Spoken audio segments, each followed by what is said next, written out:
puissant guerrier.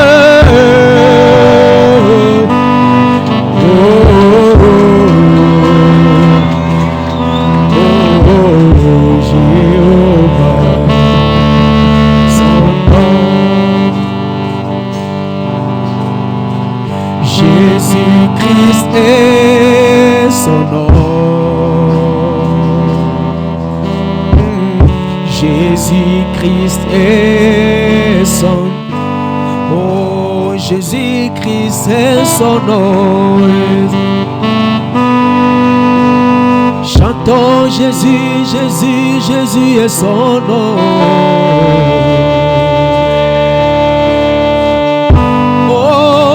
Puissant guerrier, oh fort dans les combats, Jésus-Christ est son nom. Oh puissant guerrier, Sans guerrier, dans les combats, Jésus-Christ est son nom. El Shaddai est son nom. oh El Shaddai, El Shaddai est son nom. chantons El Shaddai, El Shaddai est son nom. oh El Shaddai, Shaddai est son nom. oh puissant guerrier, Sans guerrier, oh fort dans les combats, El Shaddai est son nom. Réellement, Père Céleste, Hakika Baba wa mbingu, tu es El Shaddai. wewe ni El Shaddai. Tu es le Dieu qui a deux seins. Wewe ni Mungu unayekuwa na maziba Tu mbili. nourris le corps et tu nourris l'âme, Unakulisha Père. mwili na unakulisha nafsi Baba. Tu nourris nos esprits Unalisha roho zetu, et tu nourris nos affaires. unalisha kazi zetu. Seigneur bien-aimé, Bwana mpendwa, nous avons besoin de toi ce soir. tunakuhitaji wewe hii jioni. D'abord, c'est un privilège pour moi de me tenir devant ton saint peuple. Kwanza ni majaliwa kwangu kusimama mbele ya taifa lako C'est un takatifu. privilège pour nous tous d'être dans ta Ni présence. majaliwa kwetu sote kuwa ndani ya Parce uwepo que wako. là, nous savons que tous les changements s'y trouvent. Kwa pale tunajua kwamba Père, mabadiliko yote na hallelujah. Baba, Dans ta présence, ndani ya uwepo wako le pécheur devient saint. mwenye dhambi anakuwa mtakatifu. Dans ta présence, l'homme est Ndani changé. ya uwepo wako mtu anabadilishwa. Dans ta présence, le faible devient Ndani ya uwepo fort. wako wadhaifu anakuwa na nguvu. Dans ta présence, le fugitif devient des Ndani héros. ya uwepo wako wakimbizi wanakuwa majemadari. Père, Baba, parle à nos cœurs, Seigneur. sema na mioyo yetu. Instruis nos âmes. Funza nafsi zetu. Que la prédication de ce soir Mahubiri ya jioni ya leo soit une brique de plus iwe briki ya zaidi pour notre croissance. kwa ajili ya kukomaa kwetu. Que cela nous aide à nous rapprocher davantage de toi. Ile tusaidie kukaribia wewe. Que zaidi. cela ouvre notre intelligence. Ile fungue akili zetu. Que nous soyons scellés dans l'âme. Tutue muhuri ndani ya nafsi. Que chacun de nous ne ressorte pas comme il est Kila entré. mmoja wetu asirudie jinsi alivyo. Mais que la puissance de la parole se saisisse de chacun de Lakini nous. nguvu ya neno ishike Dans kila le mmoja nom de wetu. Jésus-Christ. Ndani ya jina la Yesu Kristo. Père, tu as dit heureux ceux qui se confient en Baba l'Éternel. alisema heri wale Ils ne wanaomtumainia seront Bwana. point dans le trouble. Hawatakuwa ndani ya Nous mfurukano. nous sommes confiés en toi. Tumekutumainia wewe. Voilà pourquoi nous sommes ici. Tazama kwa nini tuko hapa. Seigneur, parle à chacun de nous. Wanasema kwa kila mmoja wetu. Délie les aliénés, Seigneur. Fungua wanaofungiwa Bwana. Console, Fariji. pardonne, Samehe. restaure, Rejesha. parle, Sema. oriente Ongoza et agis. na utende. Dans le nom de Jésus. Ndani ya jina la Yesu Kristo. Père, nous t'acclamons. Baba tunakushangilia. Père, nous te bénissons. Baba tunakubariki. Dans le nom qui ne connaît point d'échec. Tena jina ambayo Le haishindikani. nom de Jésus-Christ. Jina la Yesu Kristo. Père céleste, Baba wa mbingu. je suis un être humain. Mimi ni mwanadamu. Moi, je suis faible. Mimi ni udhaifu. C'est toi qui es fort. Wewe ndio uko na nguvu. Seigneur, récupère-moi Bwana unikamate et mets-moi à côté. na unitie pembeni.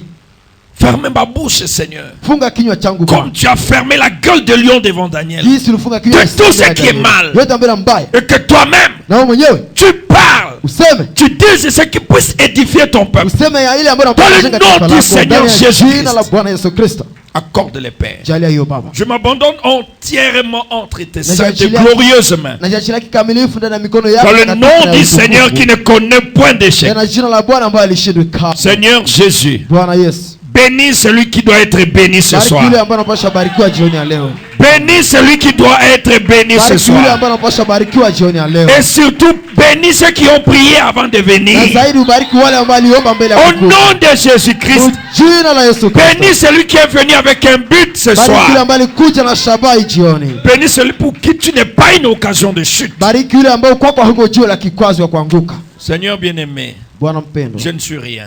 siko kitu. C'est toi qui es fort. Wewe ndio mwenye nguvu. Cette parole, c'est la tienne. Neno hii ni yako.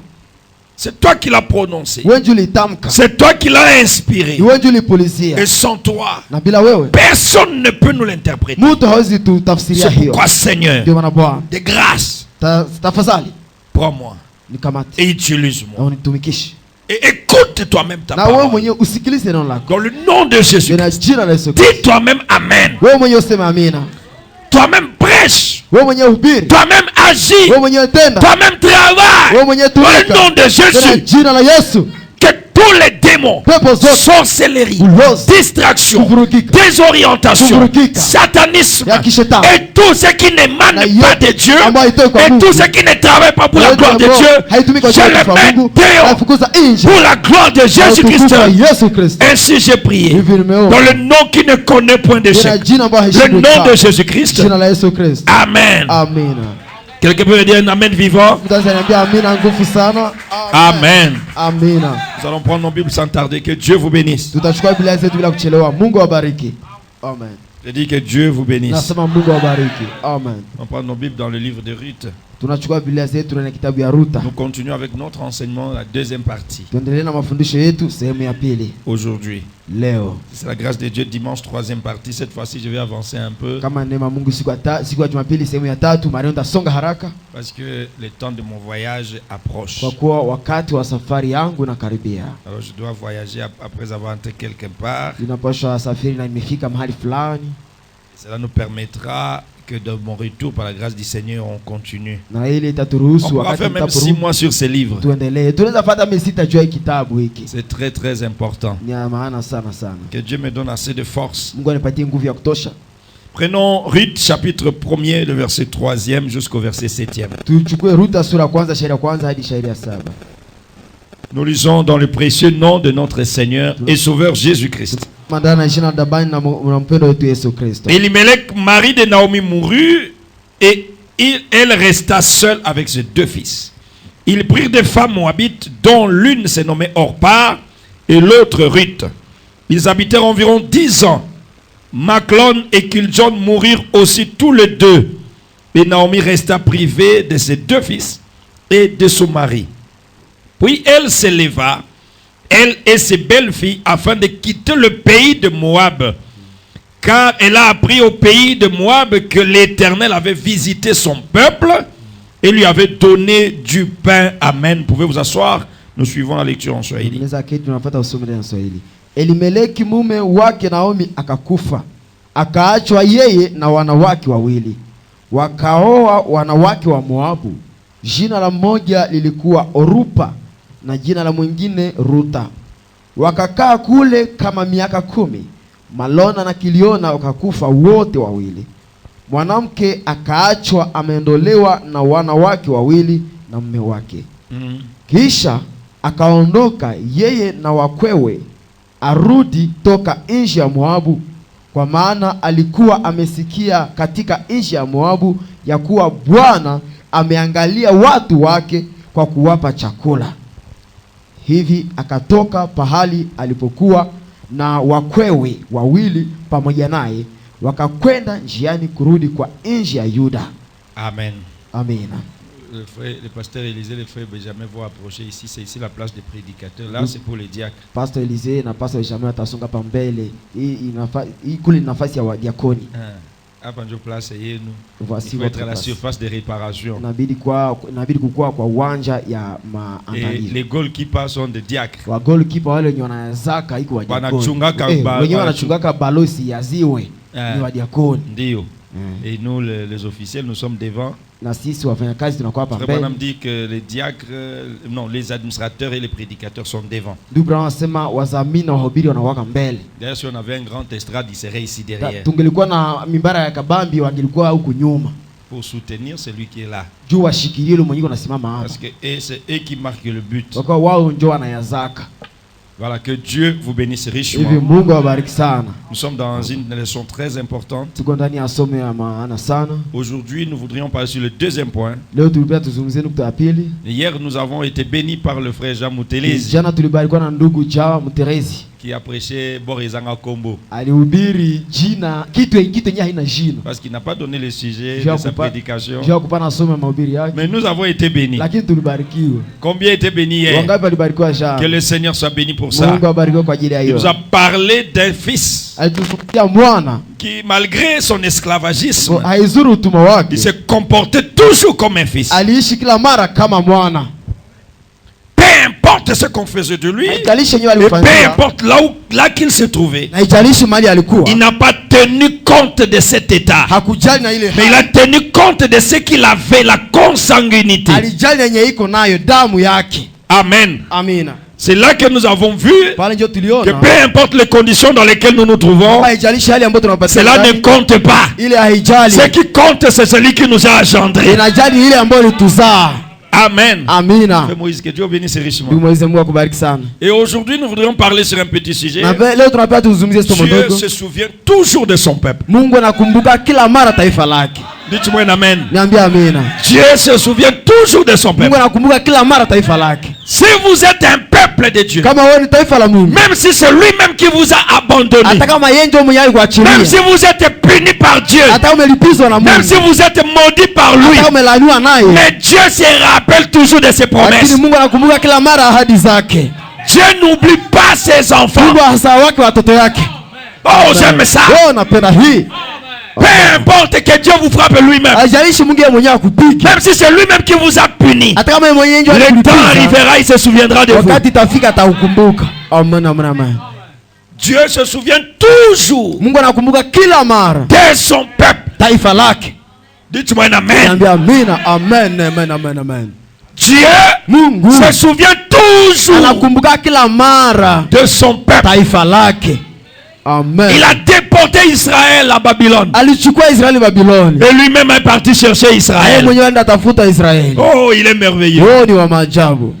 Il a pris Israël Alikamata avant Israeli même sa naissance. bila hata Il a dit azaliwe. à Abraham, Aliambia Abraham, ton peuple sera esclave pendant 400 ans. taifa yako itakuwa utumwa muda wa miaka Mais 100. je les délivrerai par ma main puissante. Ndawakomboa na mkono wangu wa nguvu. Tout ce qui arrive aux enfants de Dieu, Wote ambao nafikia watoto wa c'est Mungu prédestiné par Dieu. inateuliwa na Mungu. Amen. Amina. C'est préétabli par Dieu. Imeandaliwa na Mungu. Dites-moi un amen. Niambia amina. Si vous traversez les souffrances, Kama unapitia mateso, c'est Dieu qui le veut. Mungu ndio anapenda Pour que uyapitie. demain vous puissiez le glorifier. Kusudi kesho uweze kumtukuza.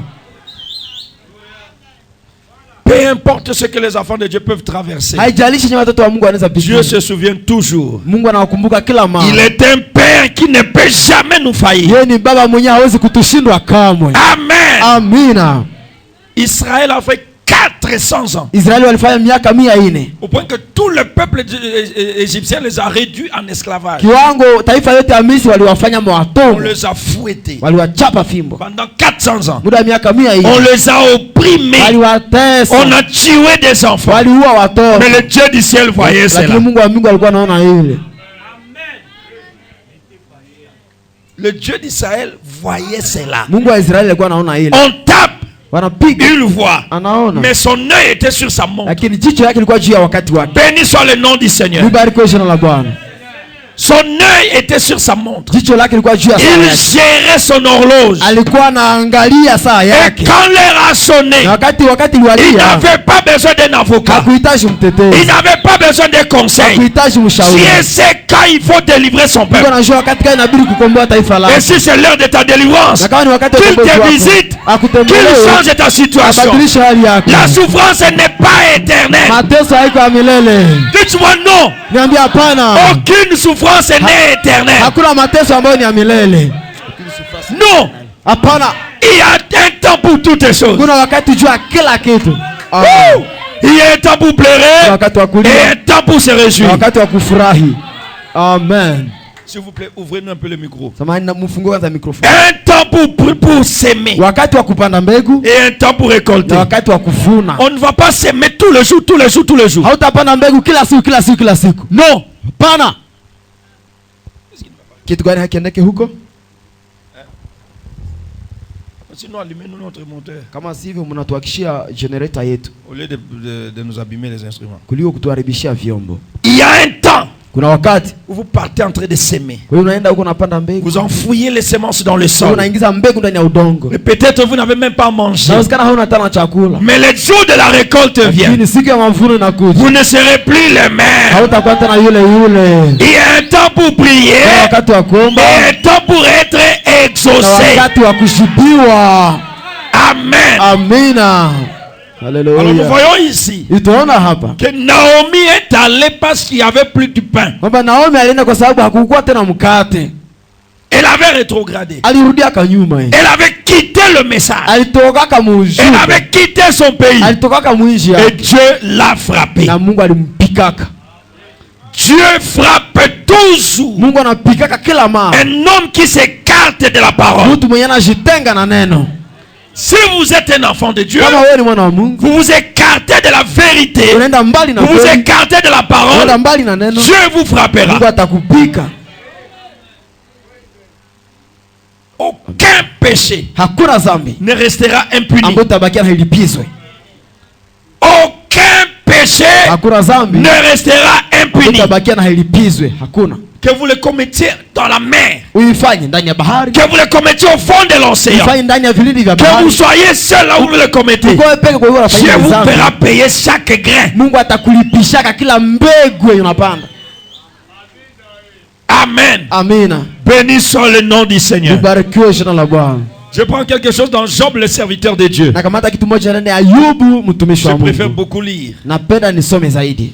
Elle est rentrée au pays. Alirudia ndani ya nchi. Et quand elle est revenue à Bethléem en Judée, Na wakati aliporudi Bethlehem Yudea, quand elle y était revenue, wakati alirudia huko, les gens de Bethléem ont dit, watu wa Bethlehem walisema, voici Naomi. tazama Naomi. Naomi veut dire douceur. Naomi ni kusema utamu. Voici Naomi. Tazama Naomi. Elle a dit, Alisema, ne m'appelez pas Naomi. msiniite Naomi. C'est qui signifie la Ambayo douceur. inamaanisha utamu, Pole. pole. Ne m'appelez pas Naomi. A-t-il dit, Msiniite Naomi. appelez-moi Mara. Msiniite Mara, Ce uchungu. qui signifie l'amertume. Ambayo inamaanisha uchungu. Car c'est ainsi que Dieu m'a Kwa traité. maana vile ndio Mungu ashanifanya. Si elle était restée dans le pays, Kama alibakiaka ndani ya nchi, elle ne serait jamais appelée amertume. hangeitwaka uchungu. Si Naomi était restée là, Kama Naomi alibakiaka pale, malgré les souffrances, haijalishi mateso, malgré les injures, haijalishi et matukano, Naomi restait dans la parole, Naomi angelibakia ndani ya neno, les malheurs ne l'arriveraient pas. ole haingelimufikia. Mais le malheur est arrivé Ole limufikia. parce qu'elle a quitté la zone de Kwa sécurité. kuwa alitoka ndani ya eneo Elle ya est partie ukingo. dans Moab, Na alienda huko là où il n'y Moabu. avait pas de protection. Mahali hakukuwa ukingo. Amen. Amina.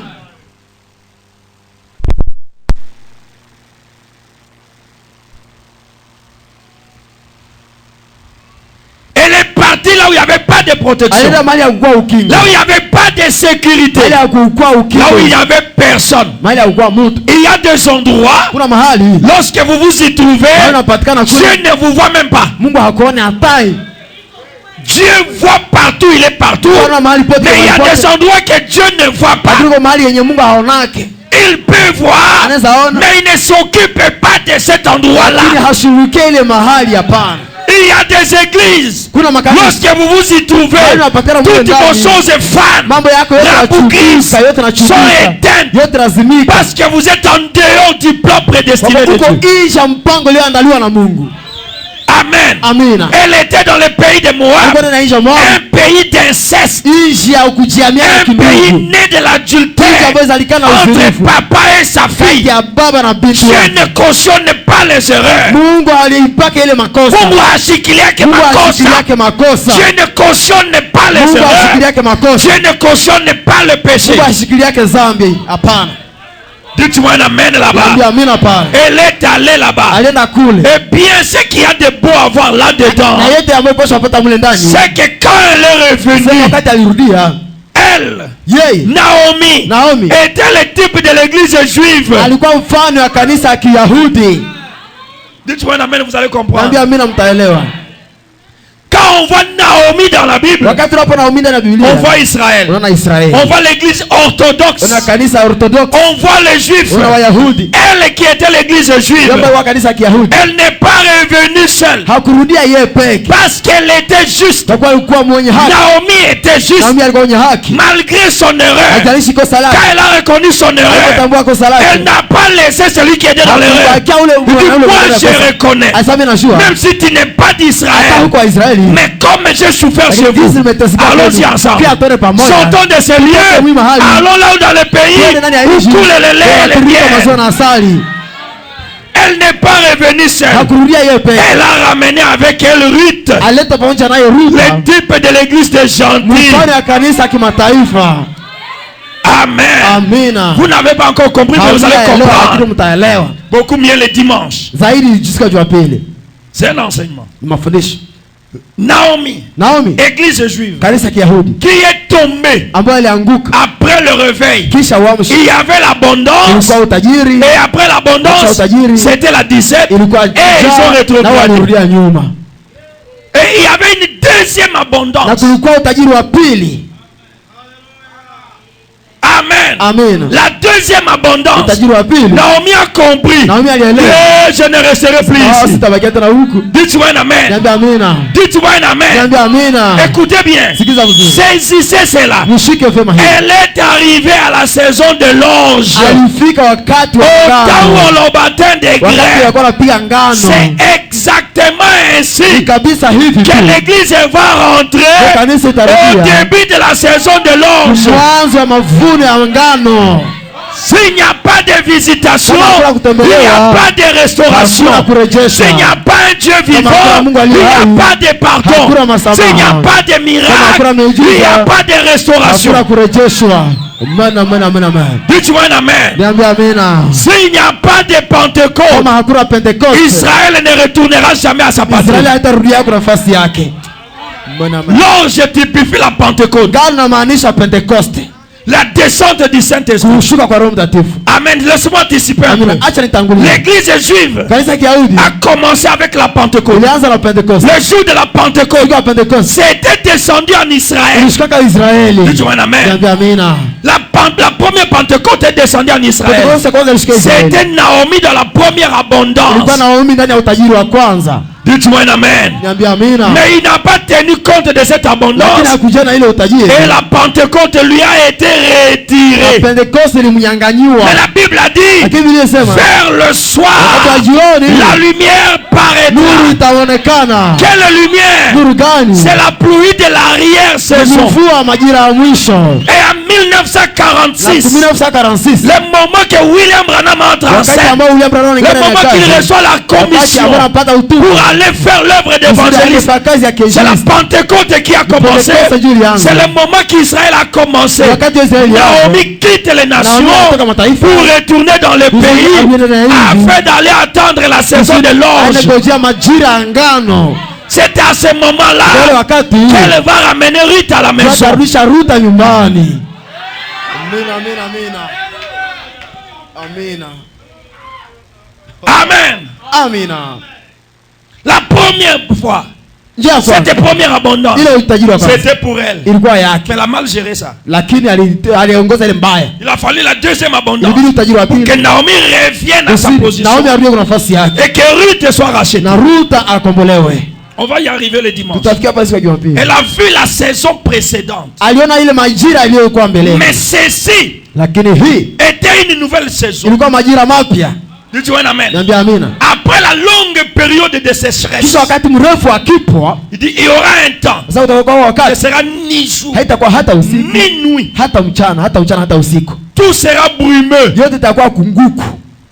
On ne saura pas si c'est le jour, Utakosa kama ni mchana si c'est la nuit. ama kama ni usiku. Mais vers le soir, Lakini wakati wa jioni, au crépuscule, wakati wa jioni, le soir là, ile jioni, ce n'est pas la soirée naturelle. haiko jioni ya kawaida. C'est la soirée du découragement. Jioni ya ukatishwa tamaa. C'est la soirée des âges de Jioni l'église. ya vizazi vya kanisa. C'est la soirée du monde. Jioni ya ulimwengu. Quand le monde aura à tenir vers la Wakati fin, ulimwengu utafika mwisho la wake, lumière, nuru, l'évangile Injili, sera prêché itahubiriwa comme à l'est. kama vile À mashariki. ce Ule moment-là, wakati c'est la saison de ni l'orge. majira ya ngano. Dites-moi un amen. Niambia amina. Et vous comprendrez Na bien utaelewa que mzuri. quand Ruth est allée dans le Wakati pays, Ruth anaenda ndani ya elle n'est nchi, pas allée s'asseoir hakwenda ikala. juste à l'arrivée. Wakufika tu. Elle a dit à Naomi, Aliambia Naomi, il y a trop de faim ici. kuna majani mingi Je ne hapa. peux pas être affamé. Siwezi sikia njaa. Je ne peux pas rester Siwezi affamé. bakia nikiwa na njaa. Je vais aller glaner Tenda vuna dans le champ de kwenye Boaz. shamba Boazi.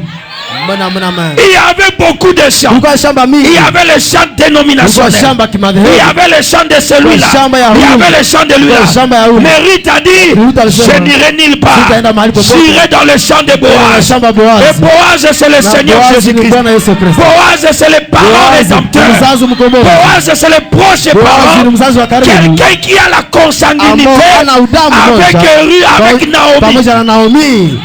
Mbona mbona mbona. Il était de la famille de Naomi. Alikuwa jamaa Naomi. Mbona Il mbona. n'était pas de la famille de Ruth. Haikuwa jamaa Ruta. Jésus n'était pas de nation. Yesu alikuwa mataifa. Il était juif. Alikuwa Myahudi. Mais parce que les juifs l'ont rejeté. Alikuwa Wayahudi Parce que walimtupilia. Naomi a quitté son Kwa pays. Naomi alitoa mwisho Ruth wake. a pris la Ruta place. alikamata nafasi. En rachetant Alikomboa Israël. Israeli. À la croix, Jésus a dit, Msalabani Yesu alisema, Père, Baba, pardonne-les. uwasamehe. Ils ne savent pas ce qu'ils Hawajui font. wanafanya. Cette Ile parole-là, neno hilo. cette parole de Ile Boaz, neno ya Boaz. ces souliers qui étaient ôtés, Ni ile kiatu ambayo iliondoshwa. c'est le soulier de Boaz qui était ôté Ni ile du kiatu ya public. Boaz ambayo Il a ilitoshwa. enlevé le soulier, Akaweka kiatu. il a jeté dans le public Akatupa ndani ya pour dire, Kusema, les prix je l'ai payé. bei ilishalipa. C'est la même chose à la Ni vile vile croix. msalabani. Quand Jésus mourait à la Wakati croix, Yesu alipokufa il a msalabani, pris le soulier akapata kiatu. qui était son sang. Ambayo alikuwa damu Il a yake. versé du Akamwaga Père. sababu. Pardonne-les. Wasamehe. Et au lieu que Naomi prenne la place du foyer, Kuliko Naomi akamata nafasi ya unyumba. elle était déjà vieille. Alikuwa shakuwa Il mzee. a fallu la jeune fille. Ilibidi binti msichana. Amana amana. Alléluia. Hallelujah. Et c'était Ruth. Na ilikuwa ni Ruth. Et c'est toi. Na ni wewe. La mort de Jésus Mjana Yesu. a sauvé mes Damu ya dents. Yesu ilikuwa amedaa. Hallelujah.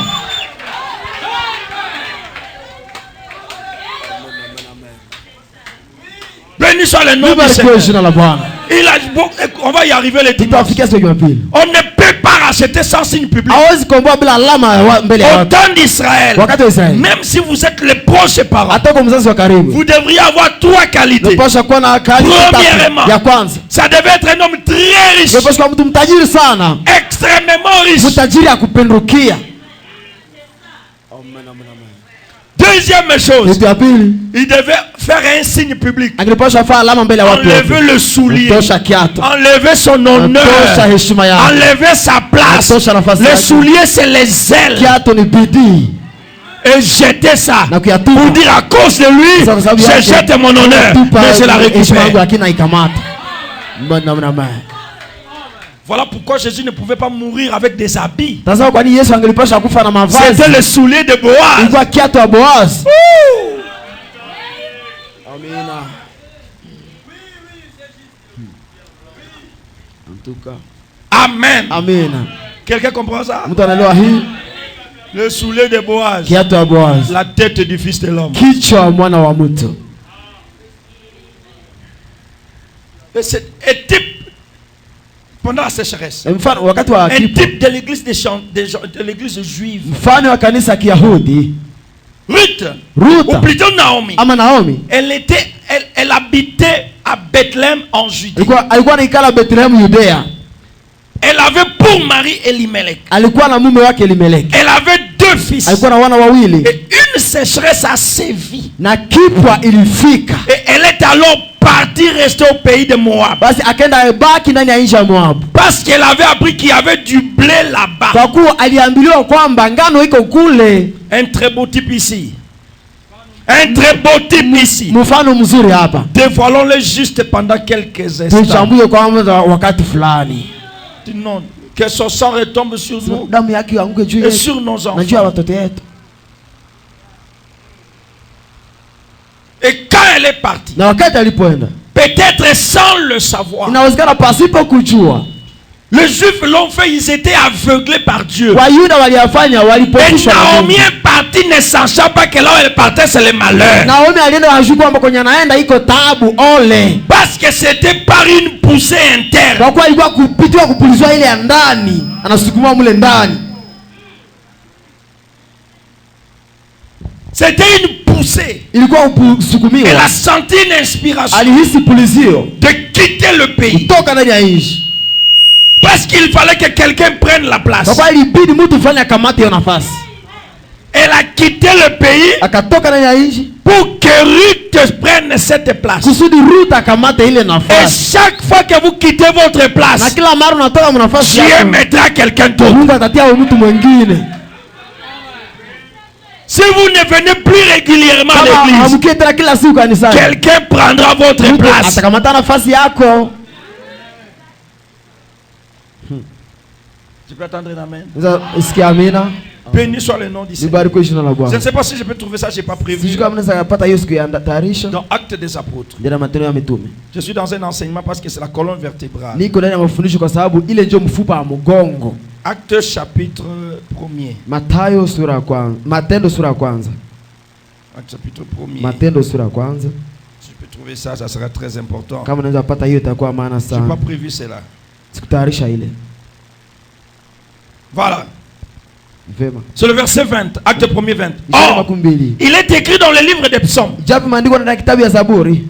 Je commence au verset 14. Naanza kushairi ya 14. Tous d'un commun accord avaient persévéré dans la prière avec les femmes Marie, mère de Jésus. Wote pamoja walidumu ndani ya maombi Avec pamoja les na frères de Jésus. Maria mama wa Yesu na ndugu En ya ce Yesu. jour-là, Pierre s'éleva au milieu des frères. Hiyo siku Petro akasimama Le katikati ya nombre de ndugu. personnes réunies était d'environ 120. Hesabu ya watu Et ambao il walikuwa dit, alikuwa 112. Oh mes frères, Ndugu zangu il fallait wanaume. que s'accomplisse ce que le Saint-Esprit, Ibili itimilike ile dans ambayo les Roho Écritures Mtakatifu annoncées d'avance Tena par la maandiko bouche de David, walitangaza mbele au kupitia sujet Daudi de Judas, kuhusu Yuda qui a été le guide de ceux qui ont saisi Jésus. ambao aliongoza wale ambao walimshika Yesu. Il était compté parmi nous. Alihesabiwa katikati Il yetu. avait part au même ministère. Alikuwa anashiriki hii huduma moja. Cet homme ayant acquis un champ avec les salaires des crimes. Huyu mtu alipata shamba Un tombé. alianguka. Il était parmi nous, Alikuwa katikati yetu. mais il est tombé. Lakini alianguka. Est-ce que ça va rester comme ça? Itabakia vile ile nafasi? Hapana. Et s'est rompu par le milieu du corps. Alivunjikia katikati Et mkiuno. ses entrailles ont été répandues. Na matumbutumbu yake La chose litafanyika. a été si connue de tous Kitu julikana que na les watu habitants de wote. Jérusalem, Na kazi wote wa Yerusalemu.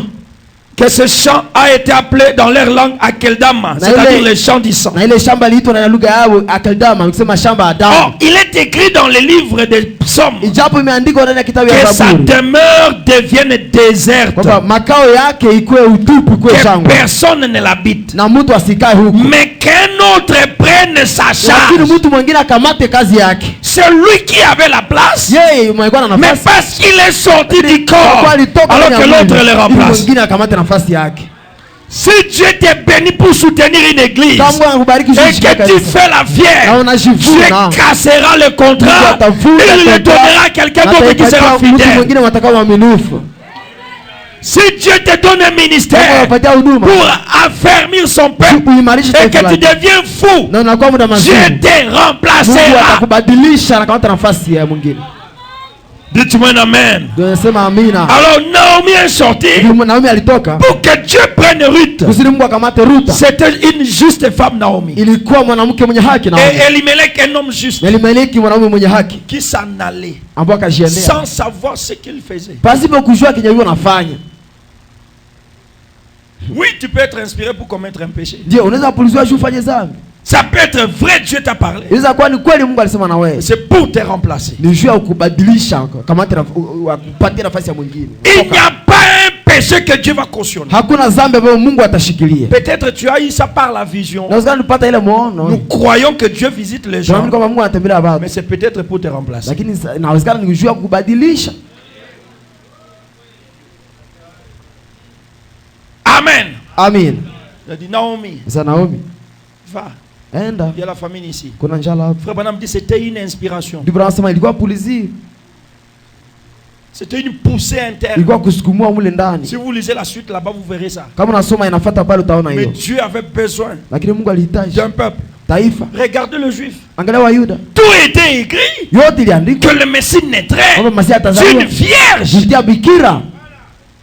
qu'il serait enterré parmi les riches. Kwamba ataziwa katikati ya watajiri. C'était écrit. Ilikuwa imeandikwa. Ils avaient la Torah. Walikuwa na Tora, ile sheria ya Musa. Ils avaient la parole. Walikuwa na neno. Ils prêchaient que le Messie viendrait dans le tabernacle de Jérusalem. Atakwenda maskani ya Yerusalemu. Mais quand le Messie est venu, Wakati Masia ils ne alipokuja, l'ont pas reconnu. hawakumtambua. Parce que Dieu voulait les Na remplacer. kwa Mungu alipenda mabadilishe.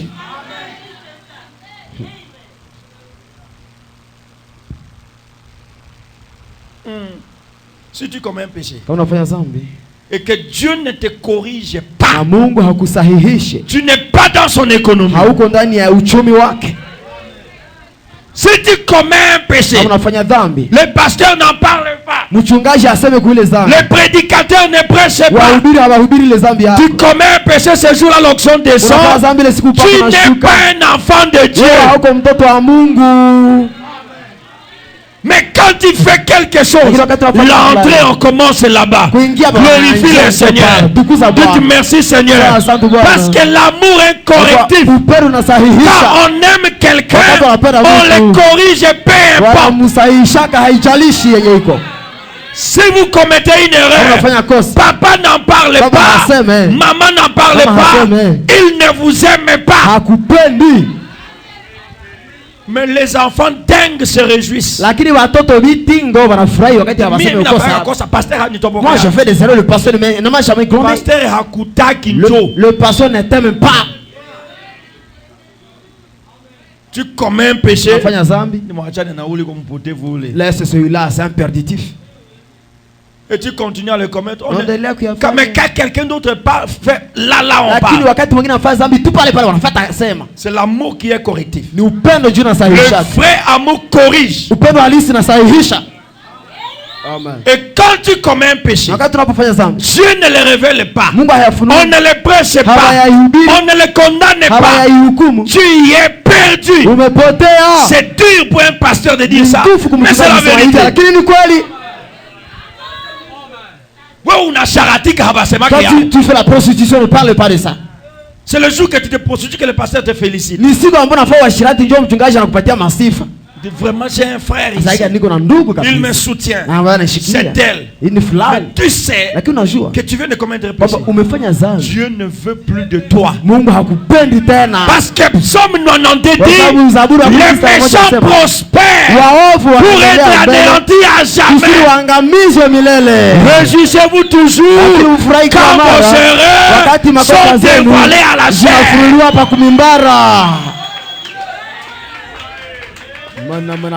Amen. Amina. Tout vrai amour est correctif.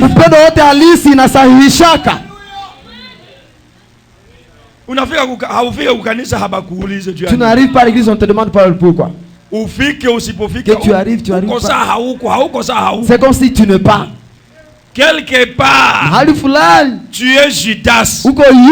Et Dieu veut se débarrasser de toi. C'était le plan de Dieu que nous soyons sauvés. Mais Dieu cherchait qui va trahir. Et il a pris un disciple fervent.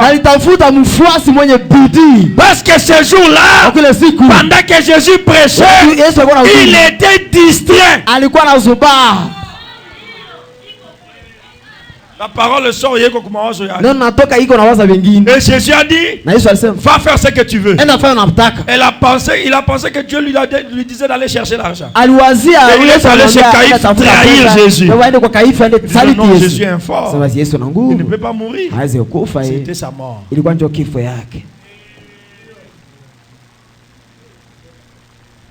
Amen. Amen. Ainsi, Hivi Naomi est allée dans l'autre pays, Naomi alienda ndani ya nchi À nyingine Moab. huko le Moabu, et là, na kule ses fils se sont mariés à 2 Moabites. wana wake walioana na Wamoabu wawili, Et quelques temps après, na wakati fulani baadaye elle a perdu son mari. alipoteza bwanake akakufa. Quand le problème commence dans le foyer, Wakati mashida zinaanza ndani ya quand ujumbe, le problème commence dans la vie, wakati mashida zinaanza ndani ya maisha, n'attendez pas le pire. usingojee yaribike zaidi. Quand ça commence à bloquer, là faites les haltes. Arrêtez-vous. Demandez à Dieu pourquoi je ne mérite plus ça. Tu me bénissais mais je ne vois pas. Qu'est-ce qui ne va pas? Josué n'avait pas livré 2 batailles contre Aïe. La première bataille, 36 Juifs sont morts. Josué dit, pas de guerre. Moi je vais d'abord demander à Dieu, pourquoi cette chose ici? Nous ne sommes pas nés pour perdre. Nous ne sommes pas nés pour perdre. Mais pourquoi nous avons perdu? Il a crié toute la nuit. Et Dieu a dit non, vous n'êtes pas né pour perdre. Mais il y a un interdit. Mais il y a des gens distraits. Il reçoit $100. Après c'est $10. Il pense que c'est normal. Ce n'est pas normal. La Bible dit dans Ésaïe 28, mon serviteur montera. Elle montera davantage. Si tu ne montes plus, arrêtez le voyage. Dites-moi amen. Arrêtez le voyage. Priez que Dieu révèle la chose. Sinon vous allez pourrir. Amen. Amina. Elimelech mourut. Il n'avait pas tenu compte de ça. Elle est restée dans le pays. Ses 2 fils étaient aussi morts. Naomi est restée seule. C'est alors qu'elle a compris. Mais elle est déjà restée vide. C'est là que dit, oh, je suis en erreur. Moab n'est pas le pays des Juifs. C'est là qu'elle a compris. Alors elle a amené là. Elle les a amenés, elle a amené ses 2 belles filles. Elle les a embrassées, elle a dit, je retourne dans ma patrie. Oh Seigneur, ramène un rétrograde ce soir. Je dis qu'un rétrograde revient ce soir. Elle a dit, je ne mérite pas tout ça. Oh Jésus. Oh Seigneur. Oh Bwana. Si j'étais oublié, ramène-moi. Kama nilikusahau unirudishe. Quelqu'un peut dire ça? Ndio sema ile. Non mais dis, mais comment j'ai perdu mon mari? Comment? Nilipoteza bwanangu namna gani? J'ai perdu aussi les enfants. Elle est retournée. Alirudia. Un chrétien, c'est quelqu'un qui reconnaît ses erreurs, qui se répand et qui change de direction. Dieu le visitera. Amen. Il ne faut pas avancer dans les échecs. Les échecs ne sont pas une promesse. Je répète, les échecs ne sont pas ta promesse. Unazala mtoto wa kwanza anakufa, mimba ya pili inatoka. Arrêtez le voyage. Amen. Tu tombes aujourd'hui. Ça peut être un hasard. Mais demain les mêmes péchés reviennent. Arrête. Il y a quelque chose qui ne marche pas. Quelque chose d'injuste n'est pas entré. Ce n'est pas normal qu'un fils de Dieu tombe. Je répète, ce n'est pas normal qu'on t'arrête en cours de route pour te draguer. Parce que quand on croit ce message, il y a une sorte de couronne qui nous couvre. Quand un garçon veut parler à une soeur de ce message, il y a quelque chose qui le repousse. Mais si on commence à t'arrêter et on te drague, tu es Ikabo. La gloire est partie. Les sœurs et les femmes commencent à t'envoyer des SMS. Frère, je t'aime. La gloire t'a quitté. C'est l'abomination qui a commencé. Ni mabomoko machafuko ndio shaingia. Le désir de la boisson commence à t'envahir toute la nuit. Hamu ya pombe inaanza kuvamia usiku mzima. Le désir des femmes commence à t'envahir toute la nuit. Hamu ya wanawake inaanza kuvamia usiku mzima. Le mauvais désir commence à t'envahir. Hamu ya mbaya inaanza kuvamia. La gloire est partie. Utukufu isha kwenda. Jésus a dit, Yesu alisema, mes paroles sont esprit et vie. Na uzima. Si ta parole de Dieu demeure en toi, l'esprit et la vie demeurent en toi. Alléluia. Alléluia. Amen. Chaque fois qu'une femme m'apprécie, kila mara mwanamke en ananitamania dehors de ma femme, inja bibi yangu, je pars pleurer. mimi naenda kalia, Seigneur, qu'est-ce que je fais? Bwana nishafanya nini? Les garçons t'arrêtent aujourd'hui. Vijana ukusimamisha leo, T'arrêtes demain. anakusimamisha kesho, Et t'arrêtent les sur la anakusimamisha demain. kesho yake. Sifuru. La gloire de Dieu n'est pas avec toi. Utukufu ya Mungu haiko pamoja na wewe. Malheureusement pour certaines sœurs, Ya ole kwa dada fulani, on ne l'arrête pas, elle regrette. hawamsimamishe mbalabala, bwana anaregrete. Pasteur, depuis Nishakafika kwa El Shaddai, Parce que garçon abanipenda depuis ketele. Shaddai, les garçons ne m'aiment plus. Regarde-moi cette Naomi là. Angalia Naomi huyu. Elle veut aller à Moab Anapenda aende Moab. pour aller y mourir Kwenda kufia et kule. perdre ses enfants. Napoteze watoto. Mais on ne t'aime pas. Hawakupenda. Dieu est en train de te travailler pour t'amener ton mari. Ili akuletee bwanako. Et tu vas l'amener Ndio là-bas. amina pale di. Amen. Alléluia. Hallelujah. Elle a dit, Sema oh, wewe. je retourne dans mon pays. Narudia ndani ya nchi yangu. Je retourne. Narudi. Et ma prière ce soir, Naomba yangu jioni. si tu es rétrograde, Kama kwa mrudi. que le Seigneur te ramène. Bwana akurudishe. Si les garçons t'aiment, Kama j'ai vijana pris au nom de Jésus que la gloire de Dieu revienne sur toi ce soir. Que la gloire de Messianique revienne sur toi. Que le monde du ténèbre ne te voie plus. wasikuone tena. On ne peut pas envoûter un fils de Dieu. Loga mwana wa Mungu. On ne peut pas te faire dormir une nuit blanche. Hawezi kulalisha usiku. Les sorciers ne peuvent pas t'hypnotiser. Parce que l'ange de l'Éternel campe autour de ceux qui les craignent. Si on t'a hypnotisé, où était parti l'ange? Malaika alienda wapi? Alors si on a commencé à t'hypnotiser, si les sorciers ont commencé à te faire du mal, je dis ce soir, au nom de Jésus-Christ, que la gloire de Dieu, que l'ange du Seigneur revienne sur quelqu'un. Je dis que cela revienne et que la gloire de Christ ufunike kanisa hii. te dis Seigneur, revienne dans tes affaires. Que les pertes te quittent. Demande des pertes que cela te quitte.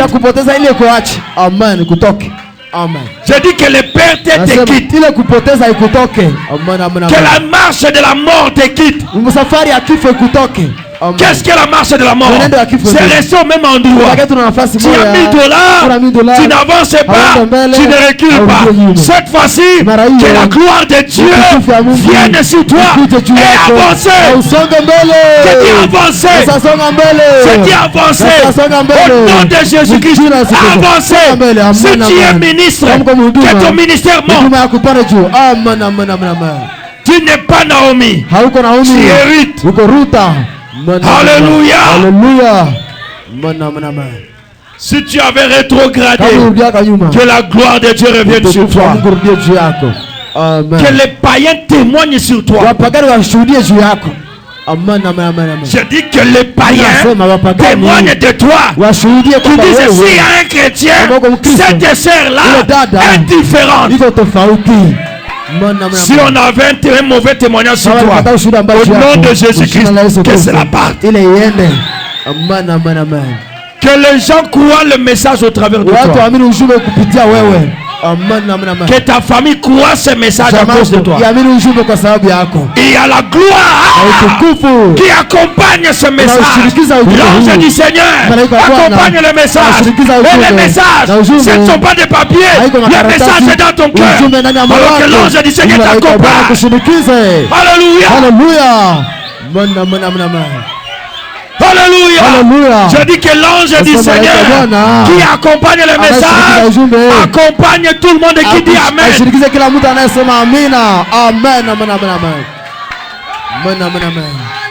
Alléluia. Merci Seigneur. Béni soit le nom du Seigneur. Acclamez-moi le roi des gloires.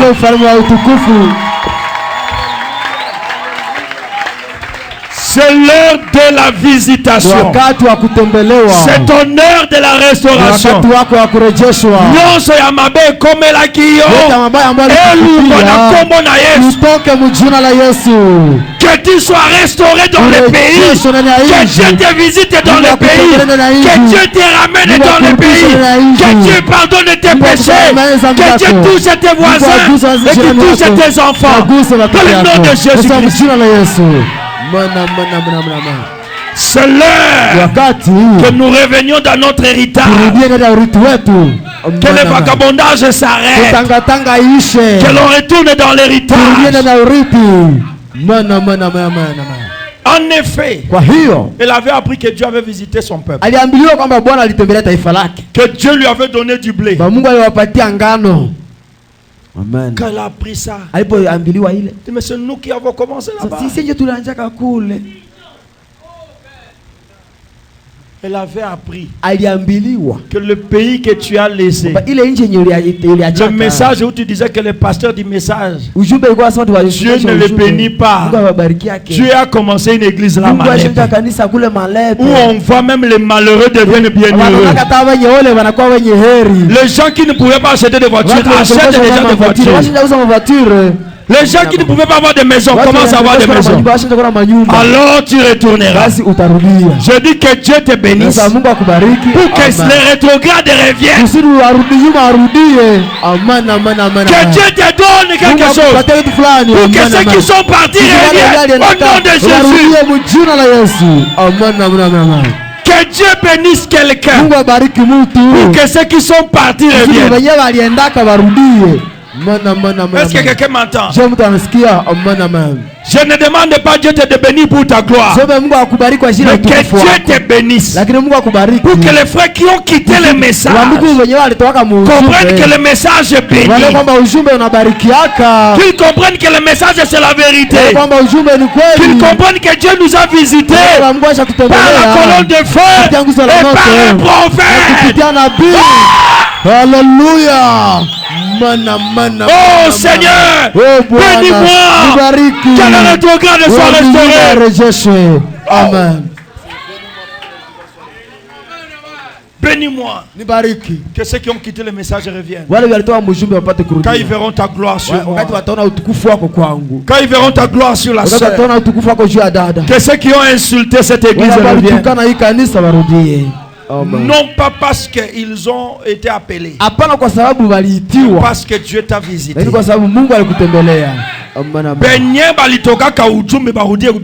Ceux qui abandonnent le message, qui reviennent dans le message à cause de toi. Que Dieu te donne ce que tu ne pouvais pas avoir. Je n'entends pas un amen. Je dis que Dieu te donne ce que tu ne pouvais pas avoir pour le salut des perdus. Que Dieu te donne une maison évangile.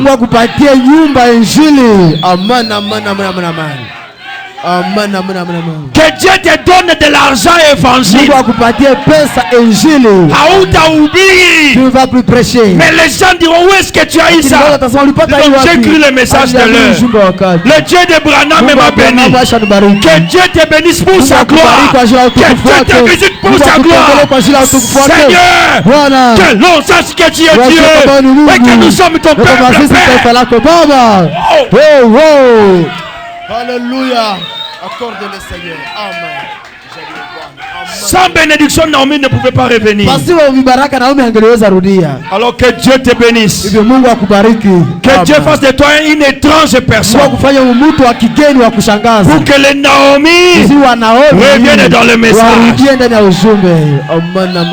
Que ceux qui sont partis consulter les féticheurs à cause de la pauvreté reviennent à cause de ta bénédiction.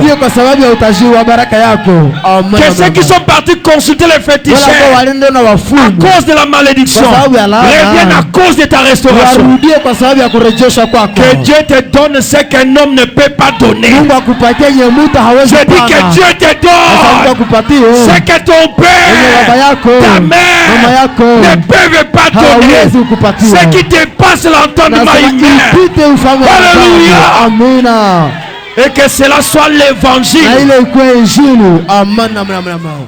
Je ne demande pour toi, je ne demande pas pour toi Siombele kwa ajili une yako bénédiction que les gens peuvent compter. baraka yenye watu wanaweza hesabu. Mais je demande ce que les gens Lakini diront. naomba yenye watu watasema, Certainement, hakika c'est la main de Dieu. mkono wa Mungu. Amen, amen, amen, amen, Alléluia. amen, amen. Oh Père, Oh Baba, fais-le pour ta ifanye kwa gloire. utukufu wako Baba. Amen, amen, amen. Amen, amen, amen, amen. Amen, amen, amen. Amen, amen. Que Dieu visite quelqu'un Mungu atembelee mtu au point que lui-même ne saura pas kwangu yeye mwenyewe hata quand ajua est-ce que ça a mara commencé. ngapi ilianja. Amen, amen, amen. Que Dieu change ton Mungu ministère. abadilishe huduma yako. Et quand tu seras à Na l'étranger, wakati utakwenda na nchi za tu ne kigeni comprendras pas pourquoi tu es arrivé. hautaelewa namna kwa nini ulifika kule. Amen, amen, amen. Amen, amen. Acclamez-moi le Seigneur Jésus. Shangilie Bwana Yesu.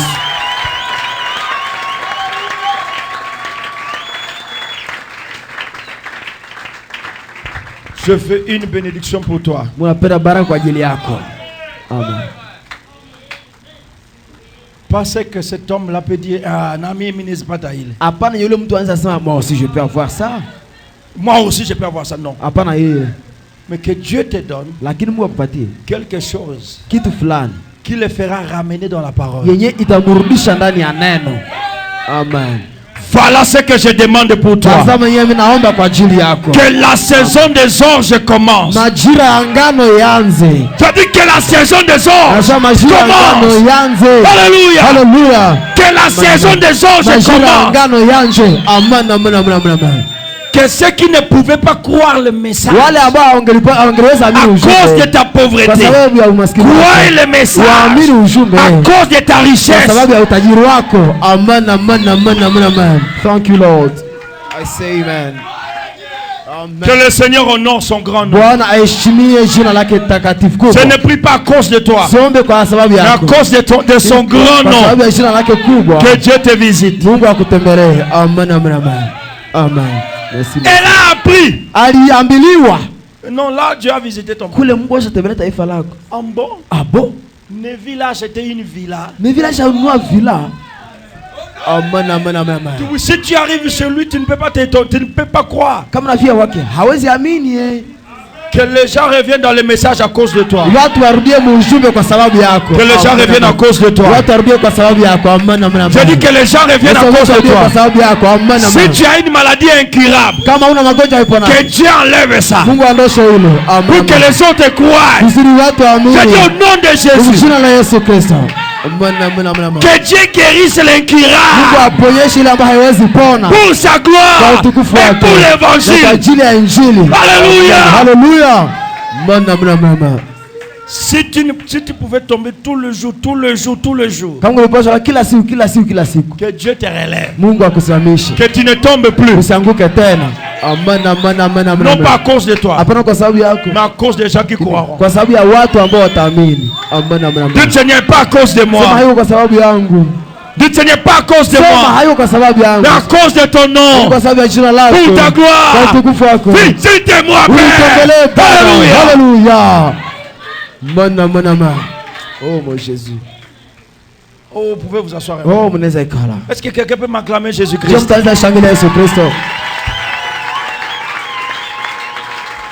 Alors, Basi elle est retournée 10 ans après. alirudia miaka 10 baadaye. Elle est retournée Alirudia parce qu'il y avait un miracle d'où elle est venue. kwa sababu ulikuwa muujiza ambao ulikuwa. Il y a des gens qui ne croiront pas le message avant que tu sois béni. Kuna watu ambao hawataamini ujumbe mbele wewe ubarikiwe. Il y a des gens qui ne viendront pas dans cette église Kuna watu ambao hawatakuja mwi kanisa. avant que nous puissions construire une maison à 5 niveaux. Mbele tujenge nyumba ya manivo 5. Alors s'il y a des âmes hivi kama kuna manafsi qui doivent être sauvées, ambao wanapaswa kuokolewa, que Dieu nous donne une belle maison. Mungu atupatie nyumba mzuri. Amen, amen, Je amen. dis s'il y a des âmes Sema kuna manafsi qui doivent être sauvées, wanapaswa kuokolewa. que Dieu te bénisse. Mungu akubariki. Amen, amen, amen. Alléluia. Hallelujah. Elle avait perdu son mari, elle avait perdu ses 2 fils. Alipoteza bwana wake, akapoteza Elle est wake retournée. wawili na alirudia. Elle a donc embrassé ses belles filles. Basi alikumbatia binti zake wake. Et l'une d'elles s'appelait Orpa. Mmoja wao anaitwa Orpa na mwingine Ruth. Elle a dit maintenant retournez dans vos Sasa maisons. mrudia kwa manyumba Dans les zenu. maisons de vos mères. Manyumba ya mama yenu. Que Dieu vous accorde la paix dans les maisons de vos Mungu mères. awapatie amani nyumba ya mama yenu. Elle a dit par égard pour les morts. Kwa heshima wale waliokufa. Amen. Amina. Naomi a dit, je retourne dans mon pays. Nami nasema narudi ndani ya Je nchi vais yangu. dire ceci, c'est là mon sujet. Napenda niseme hii ndio Dieu sababu. se souvient toujours Mungu anakumbuka kila mara de son peuple. taifa lake. Amen. Amen. Dieu Mungu se souvient toujours. anakumbuka kila mara de son peuple. taifa lake. Et c'est maintenant le temps que Dieu se souvient de toi. Na sasa hii ndio wakati Mungu aukumbuke. Amen. Non, je n'entends pas. Nasikia amen C'est amen. maintenant le Nasema temps. ndio wakati hii. Amen amen amen. Je dis c'est maintenant le Na temps. sasa ndio wakati. Dis-toi Seigneur, c'est le temps. Sema Bwana ni wakati. me visiter. Ya kunitembelea. Alors que Dieu te Ni visite. Mungu akutembelee. Que Dieu te visite. Mungu akutembelee. Que Amen. Dieu visite quelqu'un ici. C'est l'heure de la visitation. Amen amen amen. Que Dieu te visite. Mungu akutembelee. Amen. Qu'il enlève les kystes. Aondoshe kiste. Amen amen amen. Amen. Qu'il enlève les kystes. Aondoshe kiste. Amen amen amen. Que Dieu visite son peuple. Mungu atembelee taifa lake. Amen. Amen amen amen. Je me souviens Mimi nakumbuka de ce que j'avais dit à Abraham. yenyewe niliambia kwa Abraham. Et je suis moi-même Na descendu. mimi mwenyewe nimeshuka. Amen. Que ce Dieu-là te visite Ule ce soir. Mungu akutembelee jioni. Amen amen amen. Que Dieu t'accorde sa grâce. Mungu akujalie neema yake. Amen. Qu'il te visite. Akutembelee. La Bible dit sa main n'est pas courte pour sauver. Biblia inasema mkono wake haiko mfupi kwa Ni son kuokoa. oreille dure pour Ama entendre. sikio yake gumu kwa ajili ya kusikia. Asseyez-vous un peu. Mkale kidogo. Dieu Mungu n'oublie jamais une seule sémence. hasa wake kamwe hata mbegu moja. Si tu es sa sémence, Kama wewe ni mbegu yake, peu importe combien tu es tombé, haijalishi ulianguka mara ngapi, peu importe la profondeur dans laquelle tu te retrouves, haijalishi kilindi ndani mwako que Dieu te unapatikana. recherche ce Mungu soir. akutafuta wewe magharibi.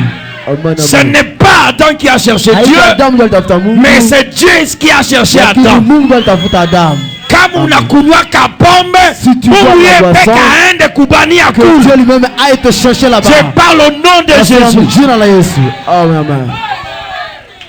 Amen. Exode, paragraphe 21. Kutoka. Remarquez, il a dit à Moïse, Tambua alisema ambia j'ai vu la souffrance de mon peuple. nimeona mateso ya taifa langu. Amen. Pas on m'a parlé, Hapana waliniambia. pas ils ont prié. Hapana waliomba. J'ai vu Nimeona. que Dieu voit tes souffrances. Mungu aone mateso yako. Amen, amen. Amen. Je dis que Dieu voit la souffrance de Sasa quelqu'un. Mungu aone mateso ya mtu hapa. Amen. Amen. Amina. Je me suis souvenu de ma promesse. Nimekumbuka ahadi yangu. C'est là que j'ai tiré mon inspiration. Fanya nitosha polizio yangu. Je me suis souvenu Nimekumbuka. que j'avais dit que dans ma maison il n'y aura pas de stérile. Kwamba nilisema kwamba ndani ya nyumba yangu hamtawaka tasa. Je me suis souvenu Nimekumbuka. que dans mon pays il n'y aura pas de Ndani pauvres. ya nchi yangu hamtakuwa maskini. Je me suis souvenu Nimekumbuka. que j'avais dit, Kwamba nilisema demandez et l'on vous donnera. ombeni nanyi mtapewa. Mbona mbona. Je me suis souvenu Nimekumbuka de ma promesse. ahadi yangu. Frère Branham dit, j'aime ça. Ndio nasema napenda hii. Dieu Mungu se souvient toujours Kumbuka kila de mara. chaque promesse qu'il a faite. Kila ahadi yenye alifanya. Amen, amen, amen. Amen. Que Dieu se souvienne de ce qu'il a dit de toi à la salle des dons. Mungu akumbuke yeye alisema kuhusu wewe ndani ya chumba cha makarama. Que Dieu se souvienne de ce qu'il t'a montré dans le songe. Mungu akumbuke yeye alikuonyesha ndani ya ndoto. Que Dieu se souvienne de la bénédiction Mungu akumbuke qu'il a prononcée par le baraka pasteur. yenye alitamka kupitia Que Dieu se mchungaji. souvienne Mungu akumbuke de ce qu'il a dit de yenye toi alisema kuhusu par wewe ses kupitia serviteurs. watumishi wake. Qu'il accomplisse cela Atimize à ile partir de ce tangia soir. hii magharibi. Amen, amen, amen, Je amen. dis, ah, Nasema que Dieu se Mungu souvienne akumbuke de ce qu'il a dit de yeye toi. alisema kuhusu wewe. Amen, amen, amen. S'il a dit qu'il te Kama bénira, alisema kwamba atakubariki. qu'il te bénisse. Akubariki. Amen, amen, amen. Si tu as rêvé que tu devenais un grand Kama homme, ulota kama uko mtu mkubwa, Devenez-le. kuwa ule mtu mkubwa. Amen, amen, amen, amen. si le pasteur a dit tu es Kama béni, mchungaji alisema kwamba umebarikiwa, peu importe le nombre d'années passées, haijalishi hesabu ya miaka ambayo que ilipita. ce travail-là Ile vienne. kazi ikuje. Amen, amen, amen. Alléluia. Hallelujah. Dis-tu Nadia, Alléluia. hallelujah. Que cela te soit donné Ile ce soir. tupewe hii magharibi. Amen, amen, Dieu amen. se souvient toujours Mungu anakumbuka kila mara de ses promesses. na ahadi zake. Amen. Et qu'est-ce que Moïse a dit? Na Musa alisema nini Quand Dieu lui a dit ça, wakati Mungu alimwambia hii? Moïse a commencé à se plaindre. Musa alianza alialia, anja nongoneka. Mais la belle phrase que Moïse a prononcée, Lakini usemi uzuri ambao Musa Il a dit, alitamka. Seigneur, Sasa Bwana, montre-moi ta gloire. nionyeshe utukufu wako. Amen. Quelqu'un peut dire ça? Mtu anaweza sema hiyo? Seigneur, Bwana, montre-moi ta gloire. nionyeshe utukufu wako. Que les âmes soient sauvées. Manafsi ziokolewe. À cause de ce que tu vas faire pour moi Kwa ce sababu ya soir. ile ambayo utanifanyia hii magharibi. Que mes frères reviennent en toi. Ndugu zangu arudi kwako. Que le rétrograde soit restauré. Warudi nyuma warejeshwe. À cause de ce que tu vas me Kwa donner. sababu ya ile ambayo utanipatia. Moïse n'avait pas demandé la mort de Pharaon. Musa hakuomba kifa Farao, hapana. Il a dit, Seigneur, Kwa sababu Bwana, montre-moi ta gloire. nionyeshe utukufu wako. Amen. Amen. Nous sommes en train de parler de notre secret d'hier Tunazungumzia siri yetu ya jana d'une autre manière. munamna ingine. Seigneur, Bwana, montre-moi ta gloire. nionyeshe utukufu wako. Oui, je suis pécheur. Ndio ni mimi ni mwenye dhambi. Je ne demande pas à cause de moi. Siombi kwa sababu À yangu, cause de ton grand nom. kwa sababu ya jina lako kubwa. Que les autres croient Wengine waamini de ce que tu vas faire pour moi. kwa ile ambayo utanifanyia mimi. Que ma vie soit l'évangile. Maisha yangu kwa injili. Amen. Que mes bénédictions soient l'évangile, Baraka Seigneur. zangu ziwe injili Bwana. Que l'onction que tu vas déverser sur moi Kutoka ambapo utamwona ngozi soit yangu, l'évangile, iwe Père. injili Baba. Que les miracles que tu vas Muujiza faire ambao utafanya. appellent les autres vers Iwe toi. wengi kwako. Oh Père, Oh Baba, montre-moi ta gloire. nionyeshe utukufu wako. Amen. Alléluia. Alléluia. Oh mon Jésus. Je ne le demande pas à cause de moi, Siombe kwa sababu yangu, mais à cause de ton grand nom. lakini kwa sababu ya jina lako kubwa. Montre-moi ta gloire. Nionyeshe utukufu wako. J'ai trop perdu. Nimepoteza mingi, J'ai trop prié. nimeshaomba mingi, Mais je faisais des prières égoïstes. lakini kwa maombi ya uchoyo. Mais maintenant, Seigneur, Lakini sasa je Bwana, viens à cause de ton nom. nakuja kwa sababu ya jina lako. Que mes voisins croient Majirani zangu waamini à cause de ce que tu vas faire. kwa sababu ya ile ambayo utafanya. Alléluia. Haleluya! Oh, béni soit le nom du Seigneur. Oh, libariki Il jina a dit, la Bwana. montre-moi sa Nasema, gloire. nionyeshe Et utukufu Dieu wako. lui a montré à Moïse sa Na gloire. Mungu alionyesha Musa utukufu wake. Là, Moïse était prêt à aller. Pale Musa alikuwa Et tayari kwenda. dit, Sema, Dieu m'a envoyé. Mungu alimtuma. Amen, amen, amen. Quelqu'un ne me Amen. comprend pas. Mtu hanielewe. Avant que Moïse voie la gloire, Mbele Musa aone il utukufu, n'était pas prêt à aller. hakuwa tayari kwenda. Amen. Qu'est-ce que je veux dire aux riches de ce monde? Natafuta ambia ni watajiri wa ulimwengu Que huu. tu bénis? Que tu bénis? Kwamba unabariki. Tabambia kama unabariki biko na Est-ce pesa. que je veux dire que toi tu bénis, ils ont Nandiko l'argent. chini yabo. Et je suis en dessous d'eux. Montre-moi ta gloire. Nionyeshe utukufu wako. Visite-moi. Nitembelee. Que je le prêche. Niwahubiri. Oh Seigneur. Oh Bwana. C'est ma Ombi prière. langu. Montre à quelqu'un ta Nyesha gloire. mtu utukufu wako. Qu'il ait le courage de parler de Akuwe na toi. bidii ya kusema kuhusu wewe. Amen. Il y a des gens qui ne parlent pas de Dieu Kwa watu wenyewe waongeake kuhusu Mungu à cause de leur état. kwa sababu ya hali yao. Que Dieu te montre sa gloire. Mungu akuonyeshe utukufu wako. Que tu sois prêt à parler même à Tshisekedi. Uwe tayari kusema hata na Tshisekedi. À cause de ce que Dieu va faire pour toi. Kwa sababu yenyewe Mungu atafanya kwa ajili yako. Oh, que Dieu fasse Oh, cela. ufanye ile Bwana. Mana mana. Mana mana. Amen. Amina. Oh, béni soit le nom du Seigneur. Oh, libarikiwe jina la Bwana. Il est merveilleux. Yeye ni wa maajabu. Plus grand témoignage. Ushuhuda mkubwa zaidi. Quand vous devenez spirituel, Wakati unapokuwa kiroho, Dieu prend soin du reste. Mungu anashughulikia vingine vyote. Amana amana amana. Amana amana amana. Quand vous devenez spirituel, Wakati yenyewe unakuwa wa kiroho, Dieu prend soin du Mungu reste. anashughulikia vingine vyote. Amen. Vinaubaki. Amen. Amen. Non, quelqu'un n'a pas compris. Mtu hauelewi. Wakati unatibia Mungu pesa, utajiri, bunyumba, vyote Mungu anachokipe nayo. Amen. Vraiment. Ce n'est pas ça que j'avais dit hier Haiko ici. nilisema jana hapa? Amen. Amen. Oh Seigneur, bénis-moi. Ce n'est pas ça. Haiko ile. Vous Nyie devenez spirituel. kuwa wa kiroho. Vivez sa Ishi parole. neno lake. Amen. Devenez lui. Kuwa yeye. Amen. Il te prendra. Atakushika. Il t'élèvera. Atakuinua. Au point que tout le monde Kiwango watu wote parlera de toi. watazungumza kuhusu wewe. Amen. Amen. Je dis tout le monde Sasa watu yote parlera de toi. watazungumza kuhusu wewe. Non pas en mal, hapana mubaya, mais ils diront ce que Dieu a fait dans ta vie. lakini watasema wenyewe Mungu amefanya maishani mwako. Que ceux qui sont dehors me disent un amen. Wenye wiko nje waniambia amina. Amen. Parce que souvent dehors il y a beaucoup de démons de distraction. Juu mara mingi kule nje kwa mapepo za kuzubaa kule nje.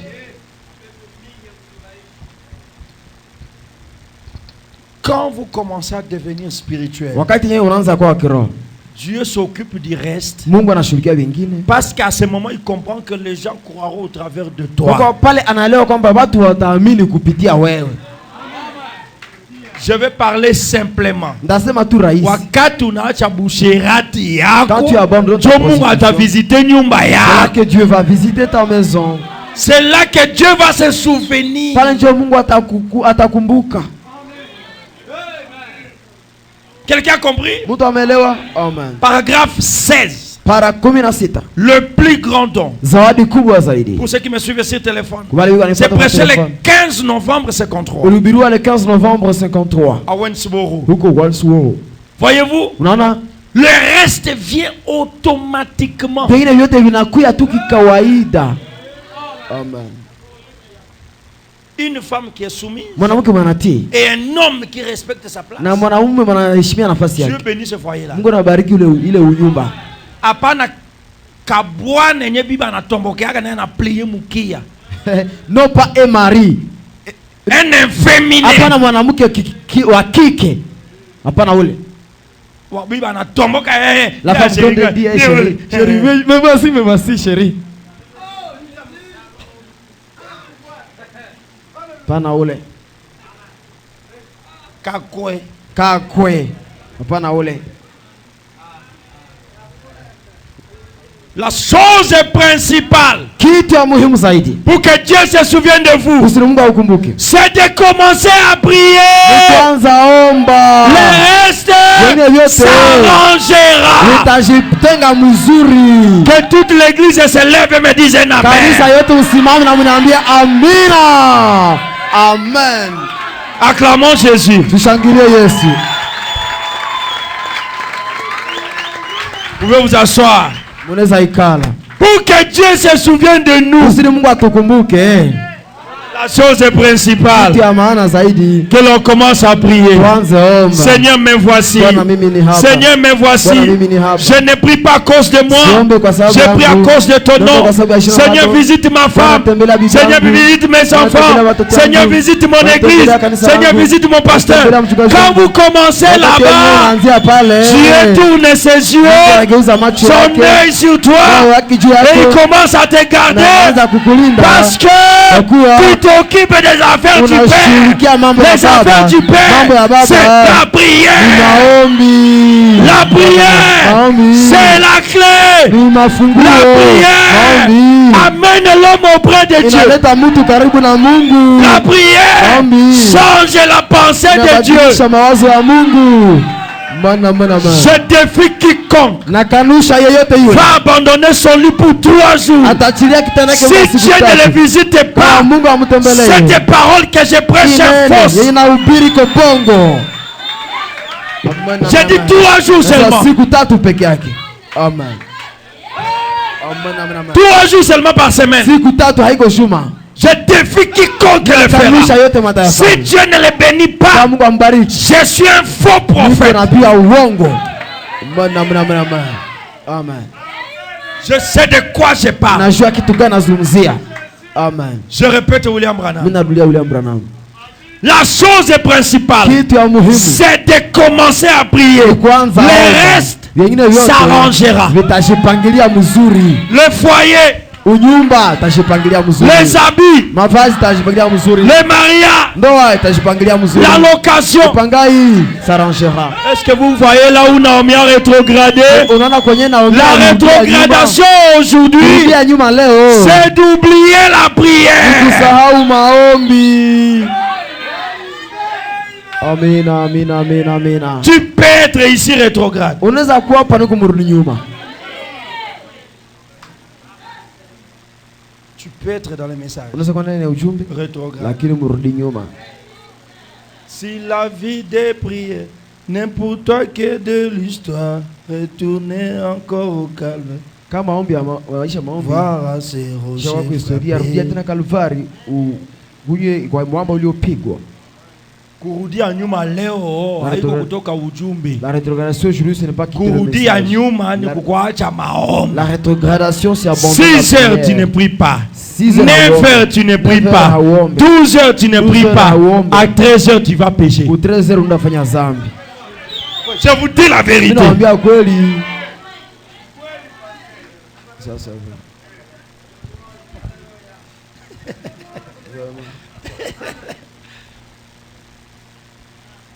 Je répète, minarudia tena.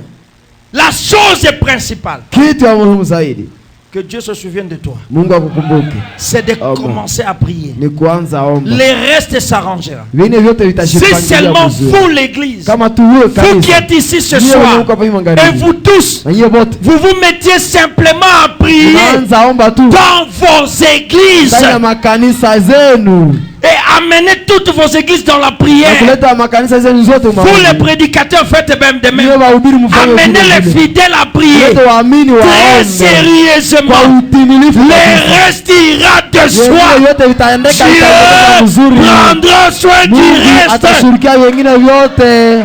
Mana. Oh ma femme, Ya bibi ma yangu, femme, bibi yangu, ma bibi femme, yangu. tu ne brilles pas. Ayombake.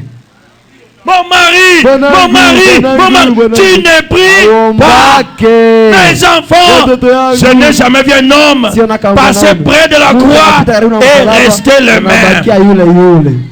Oh Jésus. Je vous ai dit que j'allais déménager dans une maison, il n'y avait pas de porte, Niliwaambia kwamba nilipaswa hamia mnyumba yenye haina kwa milango. il n'y avait pas de carrelage. Hakuwa makarelage. Qui a entendu quand je disais Ndio ça? alisikia wakati nisema hili. Quand je disais ce qui a Wakati entendu? kwa sababu anajua alisikia. Je suis venu avec mon épouse et les enfants. Nilikuja na bibi yangu na watoto. Qui nous a vu ici? Anajua alituona hapa. Levez bien la main. Muoneshe vidole Voilà, vizuri. les frères qui nous ont vu ici. Bandugu yenye alituona hapa. Billy ici, Bili Meda, hapa, Jedida, Meda hapa, Alia, Jedida, Nema et Alia, moi. Neema na mimi. 3 jours. Siku tatu. Seigneur, Bwana. comment je vais déménager dans une maison sans porte? Kama kanta hamia mnyumba yenye haina mlango. Le matin, Asubuhi c'était le 10 ilikuwa tarehe 10 de ce mois. ya hii mwezi. Aujourd'hui, nous sommes le 40e. Leo tuko tarehe ngapi? Le 18.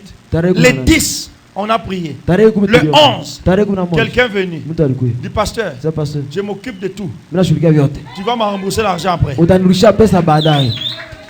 Priez, Dieu s'occupera du reste. Omba, Mungu atashughulikia wengine. Amen. J'ai dit, bon, va faire d'abord. So fema enda fanya Il dit, kwanza. je te dis, frère, pasteur, je vais faire. Nakwambia pastor ndavifanya. Et il le fait. Na hiyo navifanya. Vous allez maintenant toute la douce, la carrelage d'en haut jusqu'en Ndio bas. sasa dushi kuna madale tangia ilumpa chini. Yote ni carreau. Yote iko karo. La prière, écoutez-moi, je répète. Maombi le prophète. munisikie mzuri. Oh Narudia. Seigneur, visite-moi. Bwana nitembelee. C'est pas ça que tu vas prier. Haiko ile ndio utaomba. Il te visitera Hata utembelea. quand tu reviens à la prière. Wakati unarudia Et maombi. cette prière, comment faire? Neno maombi utaifanya ambayo tutafanya. Oh Seigneur, bénis-moi. Bwana nibariki. Ferme ta bouche. Funga kinywa chako wewe. Bénis-moi quoi? Nibariki C'est nini? ça la prière égoïste. Sile ndio maombi ya uchoyo ile. Seigneur, visite ton église. Bwana tembelea kanisa lako. Que tous les rétrogrades dans notre église soient restaurés. Warudi nyuma wote mkanisa tubarejeshwe. Que tous les pauvres soient bénis. Wamaskini wote wabarikiwe. Visite notre pasteur. Tembelea mchungaji wetu. Quand il va prêcher la parole, que les aveugles voient, que les sourds entendent, que les morts ressuscitent. Wafu wafufuke. Seigneur, Bwana. si tu trouves important que je sois béni, Ukiona ni amana nibarikiwe. alors bénis-moi. Hivi nibariki. Parce qu'en tant que ton Kama enfant, vile mtoto wako. je ne mérite pas cette vie. Sistahili hii maisha. Mais si tu trouves que c'est encore mieux, Lakini ukiona n'enlève pas ça. Usitoshe. Mais si tu peux m'oublier, n'oublie pas cette sœur-là. Je ne la veux pas pauvre. Vous allez changer votre histoire. Utabadilisha historia yako. Amen, amen, amen. Je suis dans la semaine de révélation. Niko ndani ya juma ya ufunuo. Amen, amen, amen. Amen. Amen, amen, amen. Oh Seigneur, Bwana. bénis-moi Seigneur. Nibariki Bwana. Bénis-moi Seigneur. Nibariki Bwana. Il ne le fera pas. Hata ifanye. Seigneur, regarde cette sœur-là. Bwana tazama yule dada. Elle est stérile. Yeko tasa. Elle n'a pas d'enfant. Hana mtoto. C'est ta fille. Niko binti wako. Si elle n'a pas d'enfant, Kama hana mtoto. comment les voisins vont te témoigner? Mama gani wajirani watakushuhudia? Comment les autres vont croire? Mama gani wengine wataamini? Regarde notre pasteur. Angalia mchungaji. Regarde les diacres Angalia tels. diakre fulani. Mais le problème de l'église, Shida kanisa. on se critique Tunatukana naye. et on vient baver Na ici. tunakia tosha mate hapa. Amen, amen, amen. Amen, amen, Alléluia. amen, hallelujah. On vient baver. Natosha mate hapa. Natelemusha mate, amen, amen.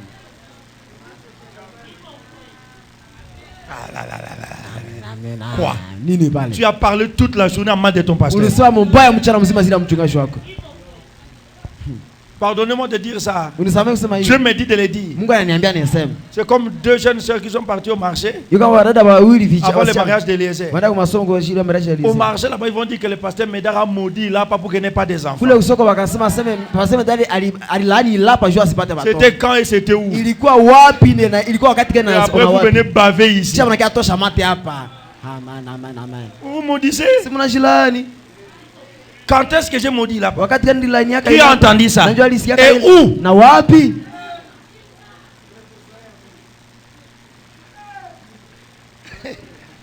C'était où? Ilikuwa wapi? Et c'était quand? Na ilikuwa wakati gani? C'est ma brebis. Siko kondoo yangu yeye hapa ule.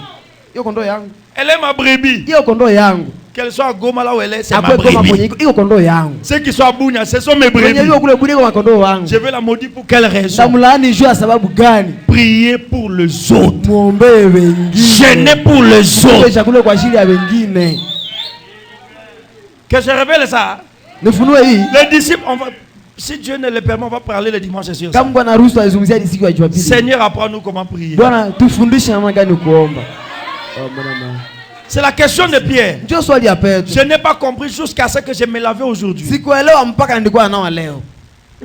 Et quelqu'un parlait à côté de moi. Je me lavais na mtu akasema pembeni Il yangu. dit pourquoi Pierre a posé la question de savoir comment prier. Joani Petro alizaka Et swali. vous savez la réponse de Dieu. Namna gani kuomba? Unajua jibu ya Mungu. Notre Père qui es aux cieux. Baba wetu ali mbinguni.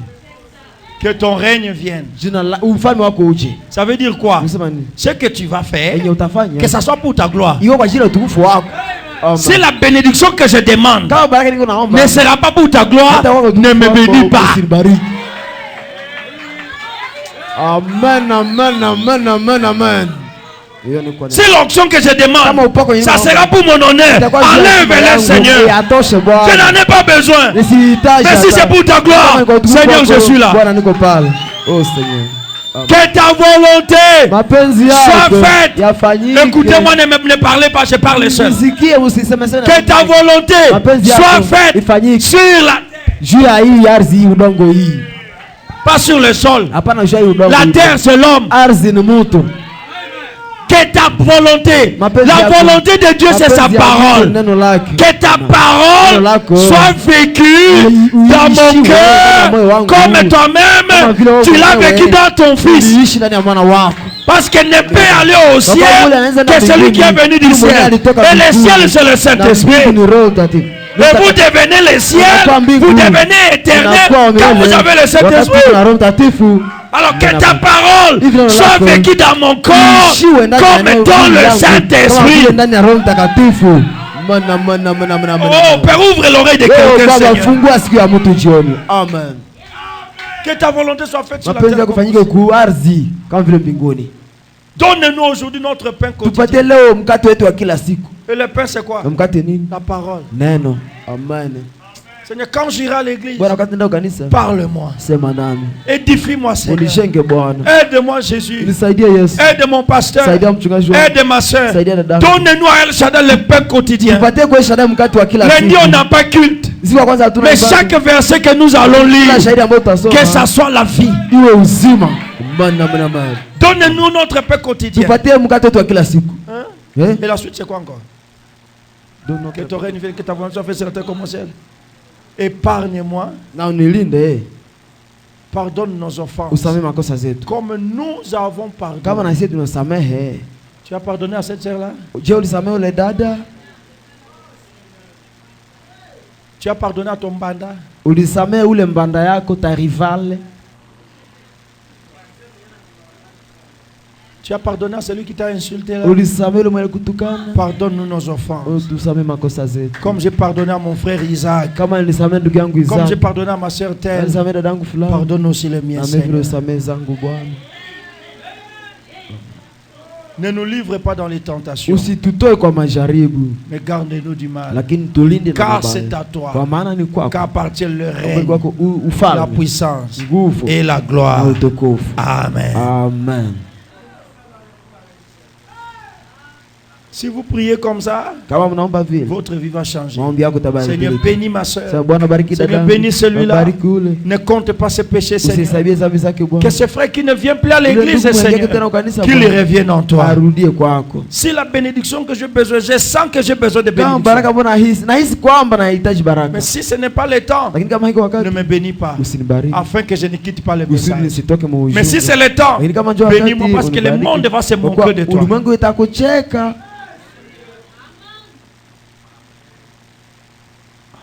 Oh Jésus. Oh Jésus. Amen. Napesio bolenge nanga. Patia ujana wangu. Yo pesangai bokolo nayo. Oh Jésus. Tutasimama. Yo tamwisa ngai kolo Yesu. Tikino na koko makuna nalola. Na pesio bolenge nanga o pesanga ilo kolona yo tambwisa ngai kolo Yesu. Oh Jésus. Tikino na koko makuna nalola Nokola monse na mitiki na mo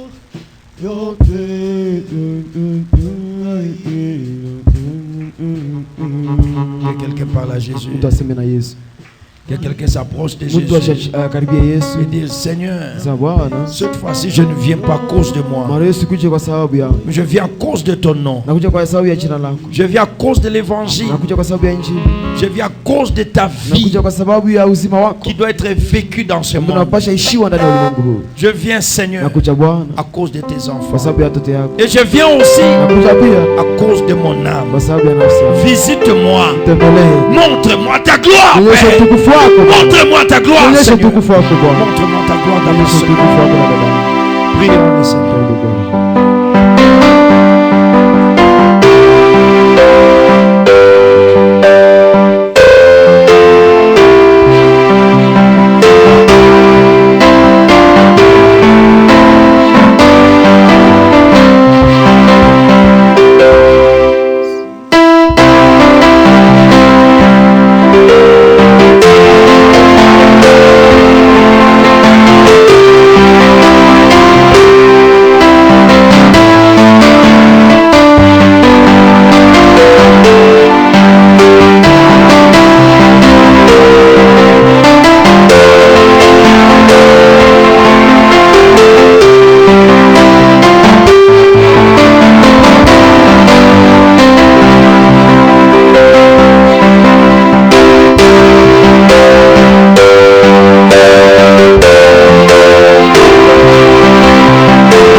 kanisa hili une oasis, mti mkubwa, afin que les passants kusudi wanaopita seront wasafiri fatigués. watakuwa wamechoka, Fatigués des injures, wamechoka na matukano, fatigués des mépris, des wamechoka railleries. na kadharau na kachekeleo. Quand ils entreront ici, Wakati watapoingia hapa qu'ils trouvent l'ombrage. wakute kifuli. Oh Jésus, Oh yes. que tu fasses de ma soeur Ufanye dada yangu une oasis, mti mkubwa, un lieu de douceur, bahali pa upole, un lieu de consolation bahali pour wa les autres. faraja kwa ajili ya wengine.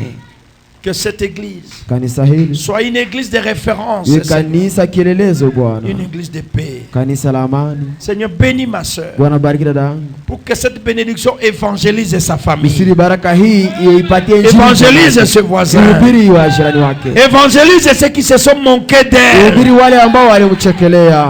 Bénis également mon frère, Bariki vile vile ndugu yangu, non pas pour qu'il soit orgueilleux, Hapana kwa sababu ya kuwa mais Seigneur, kujivuna, j'ai pris pour ta lakini gloire. naomba kwa ajili ya utukufu wako. Donne-nous beaucoup de voitures, Upatie magari mingi, beaucoup de belles nyumba maisons nzuri mingi, pour évangéliser, kwa ajili ya Seigneur. kutapanya injili Oh, Bwana. Père. Oh Baba, Nous sommes dans le monde du matériel. tuko ndani ya ulimwengu wa kimali. Si on te voit toujours malheureux, pauvre, Kama tuona tu wa maskini wenye ole, Seigneur, on ne te considère pas. Bwana hawatakuheshimia. Mais tu as dit à William Branham, Lakini uliambia William tu Branham, dois bien porter unapasha vala mzuri, pour parler aux potentats, aux présidents, kusudi aux sema na rois. watajiri, wafalme, wa Mais qu'en raisi. est-il de nous aujourd'hui, Seigneur? Basi ni kwetu nini leo Mais Bwana? qu'en est-il de tes filles? Nini sasa kwa watoto wako? Qu'en est-il de tes Nini fils? sasa na wana wako? Fais quelque chose. Fanya kitu fulani. Donne à mes soeurs de longues Kwa chevelures, dada yangu manywele ya mrefu afin mrefu, qu'ils ne mettent plus de mèches. kusudi wasivale tena mameshe. Pour ta Kwa gloire, utukufu wako donne-leur de beaux habits wapatie mavazi ya pour mzuri, qu'ils évangélisent kusudi watapanya par injili leur habillement, kupitia Seigneur. mifalio zao Bwana. Oh Père, Oh Baba, donne à mon frère Élisée de grands prédicateurs, Patia de grands hommes, patia ndugu yangu Elisee de wa grandes wakuu, églises, wa kanisa à frère wakuu, Benjamin, kuna à frère Benjamin, Sekanabo, ndugu au Sekanabo, pasteur Sami, Pastor Sami, au pasteur Joseph Pasteur Joseph Aboutembo, Butembo, et à tous ceux qui sont connectés à wote ambao nous. wanachomekwa kwetu, Fais-de de grandes wapatie personnes watu wakubwa wakubwa, pour que l'on sache que nous avons la vérité kusudi wajue ici, kwamba tuna kweli hapa, pour que l'on sache que c'est toi qui m'as kusudi wajue kwamba envoyé. wewe ulinituma. Seigneur, fais cela pour ta Bwana, fanya ile kwa gloire. utukufu wako. Élève ton peuple, Nauliwe taifa lako, bénis ton peuple, bariki taifa lako, établis la weka différence utofauti pour l'évangile, kwa Seigneur. ajili ya injili Bwana. Je le prie humblement, Naomba kwa Seigneur, unyenyekevu Bwana, au nom de kwa Jésus. jina la Yesu Kristo. Bénis nos foyers, Bariki nyumba zetu, bénis cette église, bariki kanisa hili, qu'elle soit l'église de référence, iwe kanisa kielelezo. que El Shaddai soit l'église de référence, Shaddai iwe kanisa kielelezo, l'église remarquable kanisa inayotambulika pour la gloire de Jésus-Christ, kwa utukufu wa Yesu Kristo, non pas pour notre honneur, hapana kwa ajili ya heshima mais je yetu, prie comme Élie, lakini naomba kama vile que Elia l'on sache que tu es Dieu wajue kwamba wewe ni et Mungu, que El Shaddai na c'est ton kwamba El Shaddai ni église, kanisa lako, que cette sœur c'est ta kwamba huyu fille, dada ni binti wako, que ce frère c'est ton ule fils, ndugu ni mwana wako, que je suis ton kwamba mimi serviteur. ni mtumishi wako. Père, fais quelque chose pour ta Baba gloire. kitu fulani kwa ajili ya Au utukufu nom wako. de Jésus. Mu jina la Yesu. Bénis ceux qui vont payer les dîmes. Bariki wale ambao watalipa vyakula Et les vyao offrandes. na masadaka. Que le Seigneur te bénisse. Bwana kubariki. Amen. Et qu'il tourne sa face vers Na toi. kuuze uso wako Que kwako. le Seigneur te bénisse et qu'il Bwana te garde. kubariki na akulinde. Qu'il fasse luire sa face sur toi. Angazie uso wake juu yako. Et qu'il t'accorde sa Na grâce. kujalie neema yake. Que le Seigneur tourne sa face vers Bwana kuuze toi. uso wake kwako. Et qu'il te donne la paix. Kupatie amani. Ainsi j'ai placé le nom de l'Éternel en Hivi vous. nimeweka jina la wamilele ndani J'ai mwenu. prié au nom de Jésus. Nimeomba mu jina la Seigneur, Yesu. pendant que nous allons retourner, Bwana wakati loin de nous tutarudia. les accidents, Bali les nasi majanga na incidents, mahatari. et bénis l'équipe de riposte. Bariki kundi ya riposte. Au nom de Jésus, j'ai Jina la prié. Yesu nimeomba. Amen. Amina. Quelqu'un peut me dire un grand Amen? Naambia amina kubwa. Quelqu'un peut acclamer le roi du ciel très fort. Mbingu nguvu sana. Que le Seigneur te bénisse pour sa gloire. Bwana akubariki kwa ajili ya utukufu wake. Amen. Je dis que le Seigneur te donne Na sababu Bwana akupatie ce que tu ne pouvais pas ile recevoir ambayo ungelipaswa pokea pour son grand kwa nom. ajili ya jina lake kubwa. Amen. On va passer pour les offrandes. Tutapita kwa ajili ya sadaka. Alors que Frère Neville nous chante quelque chose. Wakati ndugu Neville anatuimbia kitu fulani.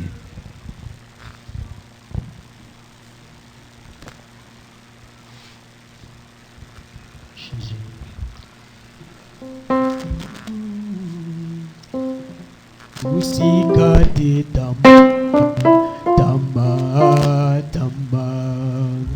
kwa maombi yako, sikio lake Bwana Yesu Mwokozi lasikia ombi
Salut ton frère, dis-lui que Dieu te bénisse.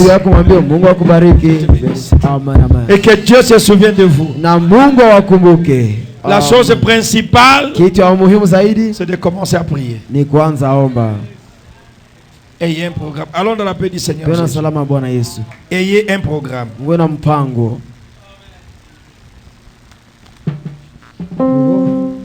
N'oubliez pas le salongo de demain. Msisahau salongo ya kesho. Nakia na jembe na kipao na beshe. Kesho na witer nakuwa kwa pastor kule kwa fasi yenye atahamia. Kesho na witer tunaanza kazi. Mungu awabariki. Na 15h réunion de jeunes. Ne vous battez pas avec les manifestants. Musipigane na manifestants kule. Chaque jour de ma vie